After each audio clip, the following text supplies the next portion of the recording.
They say I started it. But they're wrong. It started in a room full of dying things. I was just there to fix the window frame in her greenhouse, a simple job. The air was thick and warm, smelling of damp earth and something sweet, like jasmine on the verge of rot. And there she was. Elara. She wasn't what I expected. When my boss said, "client," I pictured someone older, softer at the edges.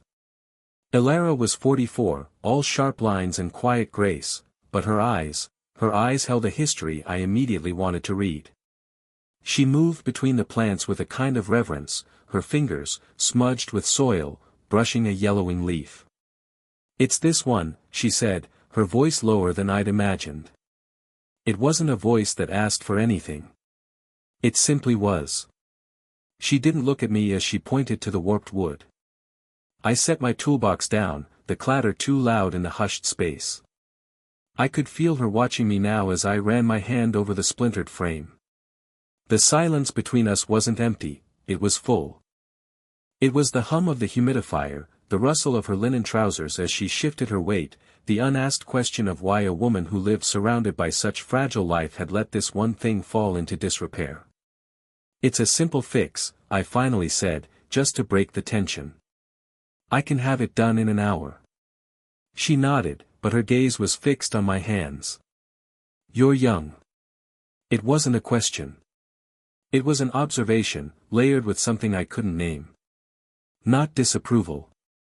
Something closer to resignation. "I'm capable," I replied, holding her gaze. A challenge. A promise. A faint, almost imperceptible smile touched her lips. "I don't doubt it." She reached for a watering can, her arm stretching past me. The sleeve of her sweater, a soft, faded cashmere, brushed against my bare forearm.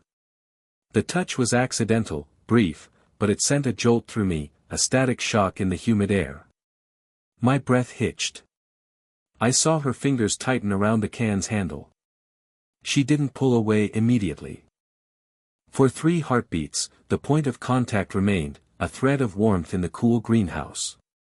I could smell her perfume now, something like old books and violets, cutting through the earthy scent. Our eyes met again. The air left my lungs. In that green, filtered light, I saw not a confident older woman, but a person holding her breath, waiting for something to break. And then, the sharp, shrill ring of her phone from the house shattered the moment. She blinked, the spell broken, and pulled her arm back as if burned. "I have to," she gestured vaguely towards the sound, her sentence unfinished. She turned and walked away, leaving me alone with the scent of her perfume and the ghost of her touch on my skin. But she stopped at the door, her hand on the frame, and looked back at me.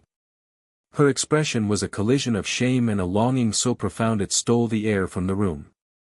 "Don't touch the orchids," she whispered. "They're particular." Then she was gone. And I was left standing there, my tools forgotten, my skin still humming, knowing nothing in my life had ever been this simple, or this dangerously complicated. The window frame was fixed in 40 minutes. I took 60, my movements deliberately slow, listening for the sound of her returning. The house remained silent. When I packed my tools, she emerged, holding 2 mugs. Her composure was back, a careful mask settled over her features. "Coffee," she said, offering one. "As a thank you." Our fingers brushed during the exchange. This time, it was no accident. A deliberate, fleeting point of contact. Her eyes flickered to mine, a silent question. "You live here alone?" I asked, leaning against the workbench, invading the space she'd just carefully rebuilt between us. She wrapped her hands around her mug. "It's quieter." A deflection. I saw the ghost of a wedding band's tan line on her finger, faded but present. A story of "I ruined it" etched into her skin. "My last girlfriend said I was too quiet," I offered, a voluntary confession in the uneven trade of information. She needed noise. Constant, validation. Elara's gaze was sharp, understanding. "And you need," I don't know yet. The air thickened again. I was 26, with a life of unremarkable relationships behind me. She was 44, with a history I could only guess at, one that had left her tending to plants that demanded nothing but light and water. People will talk, you know, she said softly, not looking at me. If you keep showing up here. They'll see a boy and a lonely woman. The word lonely was a shard of glass in her mouth. I'm not a boy. Aren't you? She finally met my eyes, a challenge laced with a sadness so deep it felt like a physical weight. What could you possibly see here? Everything, I thought. The way you hold a coffee mug like it's a lifeline. The slight tremble in your hand when you think I'm not looking. The entire, beautiful, fractured story of you. I didn't say it. Instead, I reached out, my movement slow, giving her every chance to retreat. I didn't touch her. I gently plucked a stray leaf that had caught in the wool of her sweater, just off her shoulder. My knuckles grazed the fabric. I felt the warmth of her skin beneath it. Her breath caught. She didn't move. She just watched my hand, her own grip tightening on the mug. The leaf was small and green in my palm. I closed my fist around it. I see someone who doesn't like cold coffee, I said, my voice barely a whisper. A silence fell, but it was different now. The tension had softened, transformed into a current of pure, unspoken electricity. We stood there, a foot apart, in a world of our own making, the air between us humming with everything we were too afraid to say. A week later, I came back under the pretense of checking the seal on the window. She let me in without a word, a silent accomplice to the fiction we were building. We were in the living room, a space of soft grays and worn velvet. I was pointing out a draft from the fireplace, my hand near her shoulder to indicate the spot. She leaned in to see, her hair brushing my jaw, the scent of violets and old books flooding my senses. Our breaths clouded in the chilly air between us. It's cold here, she whispered, and she wasn't talking about the draft. My hand, of its own volition, came up to cradle her elbow, to steady her. Or to steady me. Her skin was warm through her sleeve. Her eyes, wide and dark, lifted to mine. The space between our lips was a mere tremor, a breath about to be shared. The sharp rap at the front door was like a gunshot. We sprang apart. The spell shattered into 1,000 dangerous pieces. Elara's hand flew to her throat, her face a mask of pure, undiluted panic. It's my neighbor, she breathed, her voice strained. She brings me soup on Tuesdays. I saw it then, the full weight of it. Not just the shame of being seen, but the deeper shame of being judged. The lonely widow and the handyman. A cliché. A whisper. I ruined it, her posture screamed, before anyone had even said a word. She smoothed her sweater, a frantic, useless gesture. You should, the back door. Through the kitchen. I didn't move. The knocking came again, more insistent. I looked from her frightened eyes to the door, then back to her. This was the moment to flee, to spare us both the complication. But I couldn't. I reached out and my fingers brushed hers, a quick, secret press of skin against skin. Tell her you're busy. Her gaze dropped to our touching hands, then back to my face. The fear in her eyes was now at war with a fierce, defiant longing. The knocking stopped, followed by the sound of footsteps retreating down the porch steps. The immediate threat was gone, but the tension it created remained, coiling tighter in the quiet room. We were alone again, but the world was now in the room with us. We stood frozen, pulled closer than ever by the very thing that tried to tear us apart, our shared, silent resistance, a new, terrifying form of intimacy. The silence after the neighbor left was a physical presence, heavy and charged.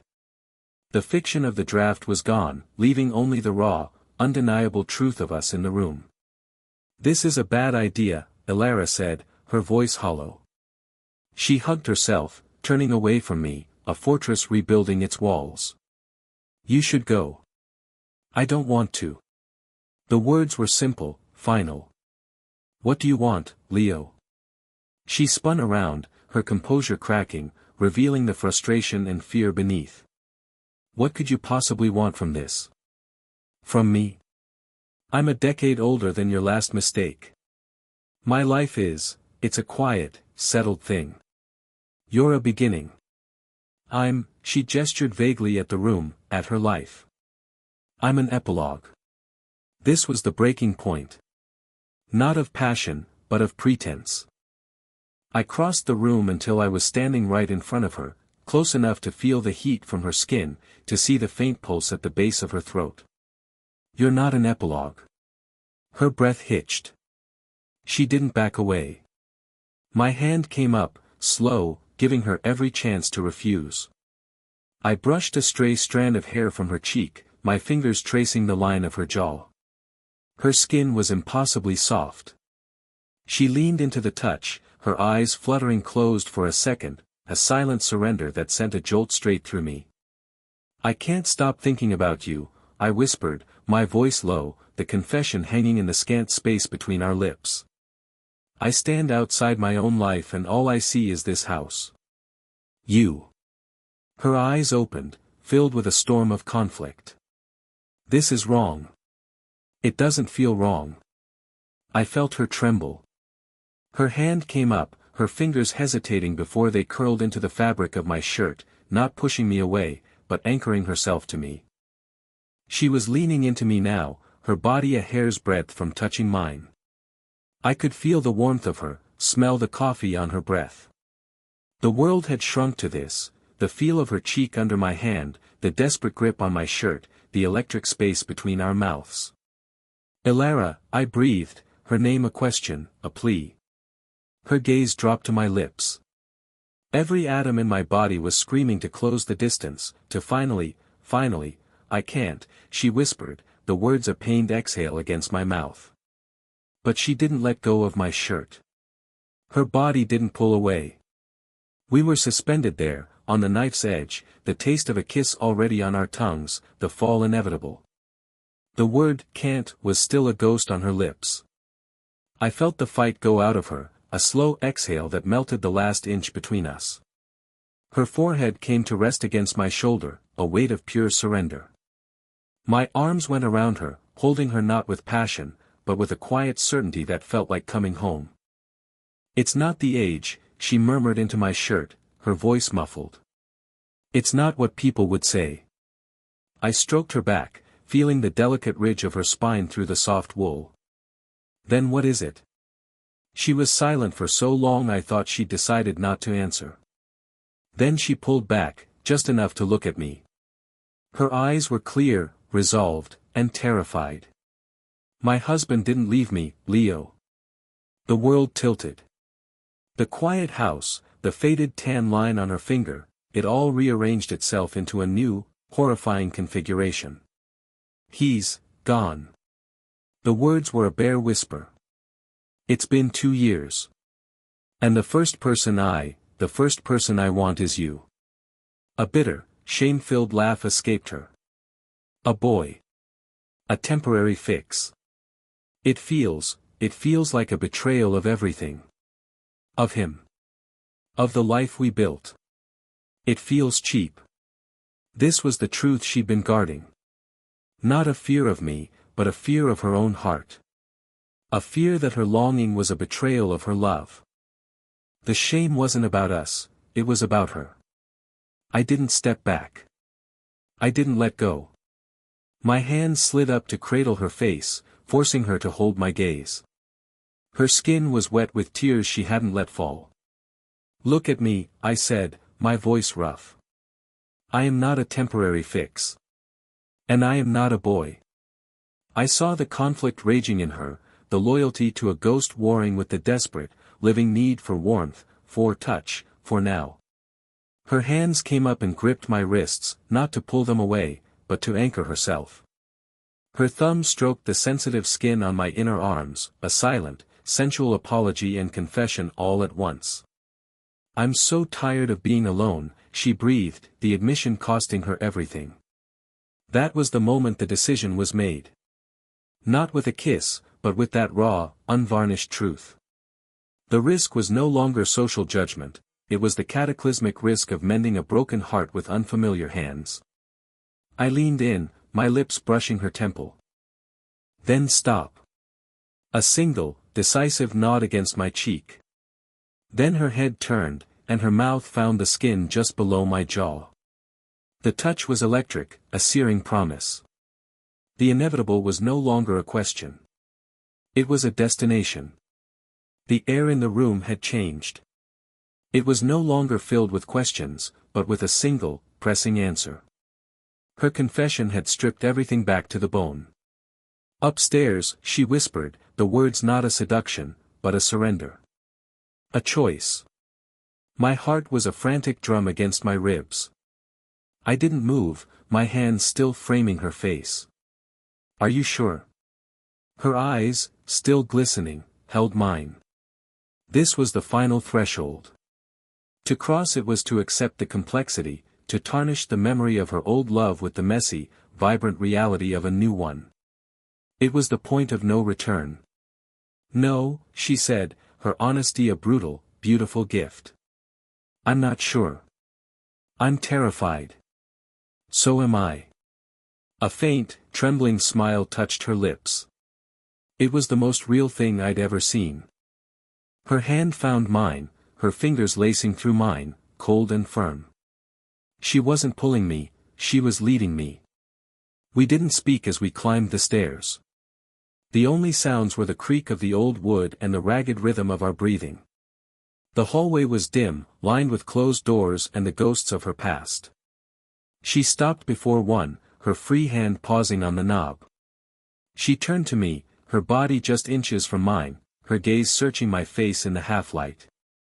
This isn't a fling for me, she said, her voice a raw whisper.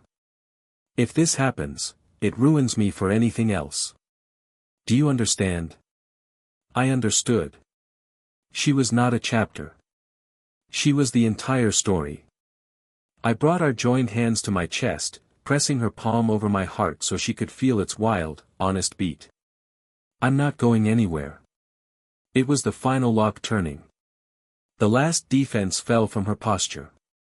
She leaned into me, her body a soft, yielding line against mine, and rested her forehead on my shoulder. I felt the tension drain from her, replaced by a profound, weary trust. She opened the door. The room was bathed in the soft, gray light of the fading day. It was her sanctuary, simple, elegant, and undeniably hers. She led me inside and turned, her back to the bed, facing me. We stood there, finally understanding each other fully. There were no more obstacles, no more lies, no more ghosts in the room. There was only the terrifying, exhilarating freedom of choice, and the quiet certainty that we had both, irrevocably, chosen each other. The morning light was gentle, filtering through the gauzy curtains of her room.